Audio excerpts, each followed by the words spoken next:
Salam, hörmətli həmkarlar, hər birinizi xoş gördük və bu video qarşısına çıxan hər bir şəxsə müəllimlərə göndərin və dünən bizim ölkənin baş şoumeni bu dəfə Milli Məclisdə çıxışı geniş müzakirələrə səbəb oldu və bu video bir qədər uzun olacaq, amma bunu sizdən bir yerdə müzakirə edəcəm.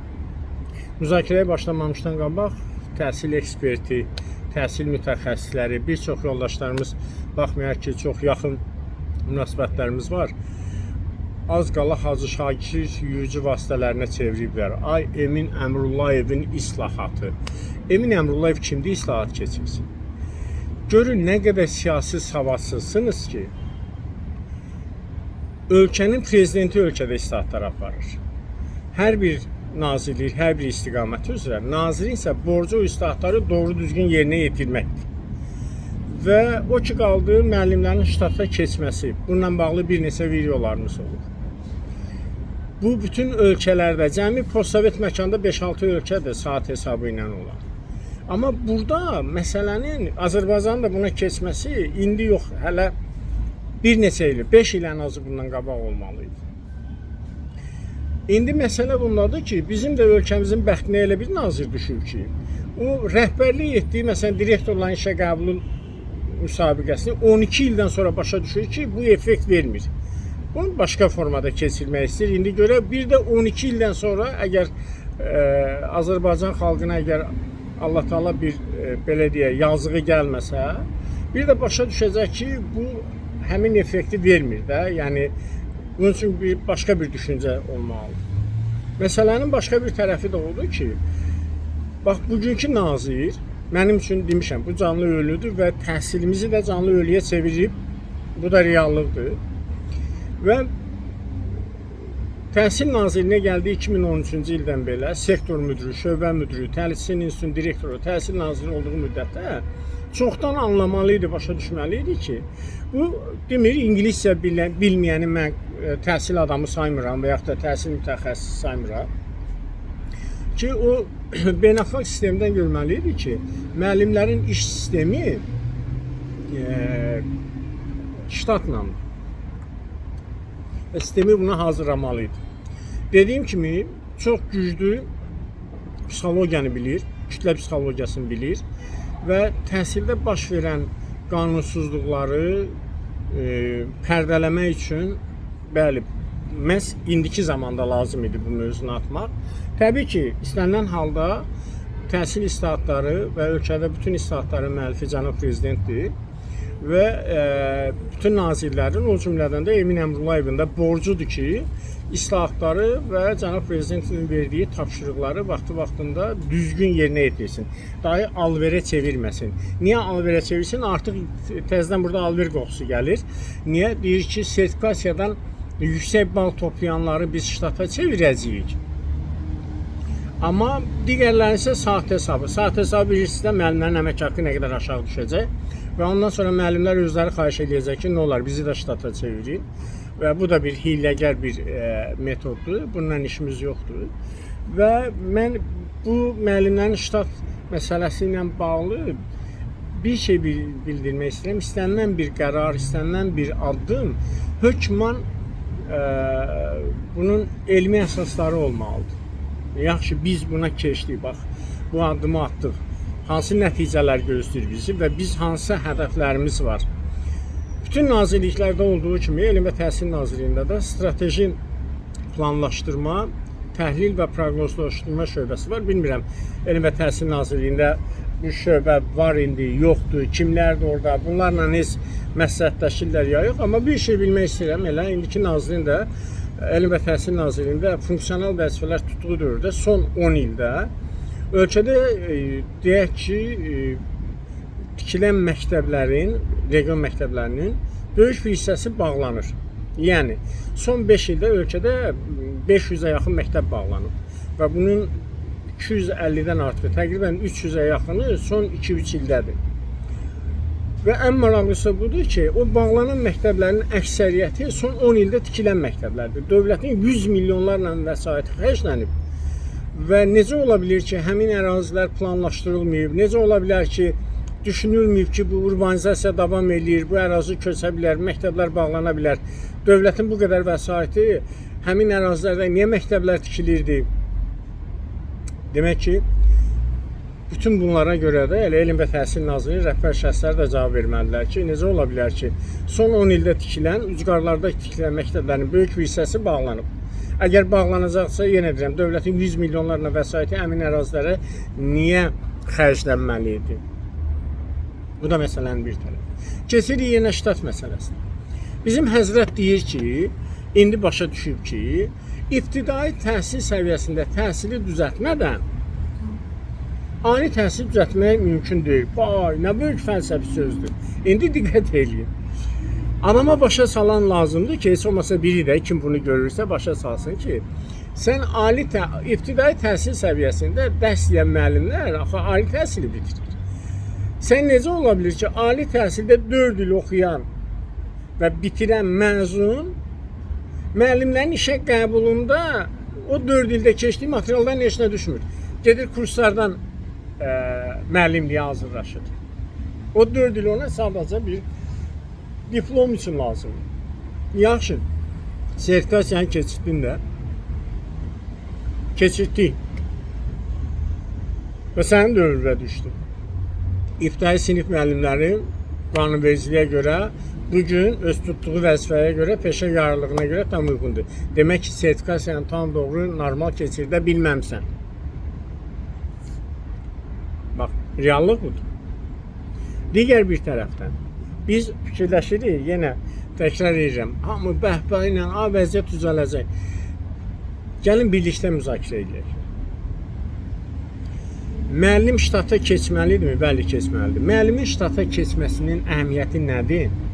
Müəllimin ştata keçməsinin əhəmiyyəti ondan ibarətdir ki, müəllim artıq bəs deyib çıxıb evinə gedən adam deyil, o müəssisənin bir işçisi olaraq o müəssisənin bütün yükünü müəssisənin digər işçiləri ilə bir yerdə çəkən insandır. Müəllimin normal, müvafiq bir iş saatı var. İndi yaxşı, bunu bilirik. Əksəriyyətiniz də razı deyil bundan.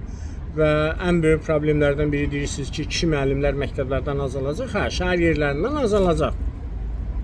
Niyə? Çünki kişi müəllimlər gəlib dərsini deyib, bir hissəsi gedib repetitorluqla məşğuldur, bir hissəsi də gedib taksi sürür. Amma deyək ki, saat 4-ə, 5-ə, 6-ya müəllim orada oturarmı? 18 saata. Bax, bu sualdır. Hə, yaxşı sual olunur. Müəllimin əmək haqqı qalxacaqmı ştata keçəndə? Xeyr, qalxmayacaq. Əksinə, ştata keçməyən müəllimlər ki, saat hesabı olacaq. Saat hesabı bilirsiniz də. Məsələn, əvəz edəndə saat hesabı olursa, baxın, nazirin dediyindən də ona eyham vurdular ki, ştata keçməyənlər saat hesabı olacaq. Sertifikasiyandan yüksək bal toplayanlara böyük lütf göstərib bunları biz ştata keçirdəcəyik 18 saatla və 18 saata görə də bugün ali təhsilli şəxslər 600 manatdan deyək ki, 800 manata qədər əmək haqqı alır. Vergi çıxandan sonra təzədən gəlib çıxır bir 600 manata və gündəlik dediyimiz kimi 7 saat məktəbdə olasıdır. Və burada əsas məsələ nədən ibarətdir? Repetitor müəllimlərə çox çətin olacaq. Çünki repetitor müəllim gəlir məktəbə və dərsini deyir, sonra da çıxır gedir. Məktəb ona görə lazım ki, uşaqlar onu tanısın, yanına gəlsin. Hə, burada məsələ biraz çətinləşəcək repetitor müəllimlər üçün, bir də şəhər yerlərində kişi müəllimlər üçün çətinləşəcək. Və yerdə qalan məsələ olacaq ki, demək problemlər olacaq. Bir çox savadlı müəllimlər özəl məktəblərə üst tutacaqlar və yaxud da ki, belə deyək, yarım ştat müəllimdən əgər o da alınsa, ən böyük problem isə ondan ibarətdir ki, burada məsələnin problemi tərəfi ondan ibarətdir ki, burada əmək haqqının məsələsi var. Əmək haqqı qalxmadan biz ştata keçə bilmirik.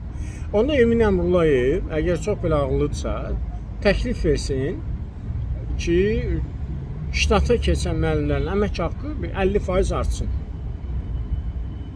Çünki reallıqda ştat yarımdan artıq bəsləmək mümkün olmayacaq. Hələ burada məlum deyil, ibtidai sinif müəllimlərinin saatları 20, 21, 22 saatdır. Onlar necə olacaq? Onda belə çıxır ki, ibtidai sinifdə 18 saat bir ştat dərsləyəcək, yerdə qalanları başqa müəllimlər dərsləyəcək. Yoxsa necə? Yaxşı, 2 növbəli məktəbdə ştat yarım işləyirsə, ştat yarım o deməkdir ki, 10 saat məktəbdə olmalıdır. Axı, məsələ burada o qədər iş yaxşıdır, bəli, ştata keçməlidir. Amma bunun elmi əsasları olmalıdır. Bu addımın, yəni əsaslandırma olmalıdır ki, yaxşı, bu qədər suallar var. Təhsil mütəxəssislərlə müzakirə olmalıdır. Yalançı götürüb oradan o kodlaşdırma ilə məşğul olub, ümumi təhsilin adını tanımayan şəxsləri yalandan biz ictimai müzakirələrə dəvət edirdik anlayışı olmasın. Yəni, reallıqda bütün məktəblərə, regionlara sorğular göndərilsin. Deyək ki, 10 sual, 15 sual. Qoy bütün məktəblər bu sorğuları doldursun, emal olunsun və yerlərdən gəlsin təkliflər. Burada ən böyük problemlər hansıdır? Ayrı-ayrı regionlar üçün problemlər də fərqlidir. Və ən maraqlısı da odur ki, bu növbəti ildən tətbiq olunacaq. Bu bir mənalıdır. Əmək haqqı qalxmadan bu addımı necə edə biləcəyik? Və yaxud da ki, müəllimlərin böyük bir hissəsinin saat hesabı olması. Bu nə deməkdir? Yəni, işə müzd verilməsi, dediyi hər saata görə pulun ödənilməsi. Yəni, vaxta müzd yox, işə müzd olaraq pulun verilməsi. Çox ciddi məsələdir. Bu, yenə deyirəm, təhsilimiz üçün, ümumi təhsil məktəblərində məktəb mühitinin yaradılması üçün ideal qərardır, alqışlayıram. Amma bunu biz həyata keçirə biləcəyikmi indiki zamanda? Kimlə? Şərabçılıq zavodundan gələn süfrə dostları ilə Elm və Təhsil Nazirliyinin bir dənə təhsil mütəxəssisi yoxdur. Təhsildən anlayışı olan yoxdur. Təhsil institutu ilə, təhsil institutunda bir nəfər də olsun təhsil sahəsində elmi pedaqoji fəaliyyətlə məşğul olan şəxs yoxdur. Bir kurs formasını alıb təhsil institutu. Siz təsəvvür edirsiniz nə demək? Azərbaycanda pedaqoji sahədə elmi araşdırma aparan mütəxəssis yoxdur. Təhsil institutu keçib təlimlər, layihələr keçirdən bir kursa. Təhsil institutu rəhbər heyətinin heç birinin elmi dərəcəsi yoxdur. Təhsil institutunun 34 şöbəsində neçə nəfər hal-hazırda təhsil sahəsində, pedaqoji sahədə elmi araşdırmalar aparır, yoxdur ortada. Ona görə də Emin Əmrullayev və onun şərabçılıq zavodundan gətirdiyi dostlar, Azərbaycan büdcəsini gəmirən, sümürən bir yırtıcı bir oğru bir komanda ilə belə ciddi addımı, belə islahatı aparmaq mümkün deyil. Ona görə mən düşünürəm, əgər ölkənin ali rəhbərliyi bu məsələyə razılıq veribsə, addım atılıbsa, düşünürəm ki, ən azı bütün etimadlarını yerinə yetirə bilməyən Əmrullayevin komandası artıq tezliklə təhsildən gedəcək. Yəni, mən düşünürəm, bu addımın atılması ancaq təhsil mütəxəssislərlə, təhsil adamlarına mümkündür. Və bu sistemə keçid, mən düşünürəm, Emin Əmrullayevin sonudur. Azərbaycan təhsilinin isə bu qara yaradan xilas olmasının başlanğıcıdır. Görək necə olacaq. Sizin fikirləriniz necədir? Siz necə düşünürsünüz? Əmək haqqı necə olsun? İş vaxtı necə müəyyən olunsun? Müəllimlərin böyük əksəriyyəti şəhər yerlərində, həyatın baha olduğu yerdə repetitorluqla və bir çoxlarının da digər işlərlə dolanışığını təmin etdiyi bir sahədə müəllimin əlavə qazanc vəziyyəti necə olacaq? Maraqlıdır fikirləriniz. Videonu paylaşmağı unutmayın. Sabah yenə davamı olacaq.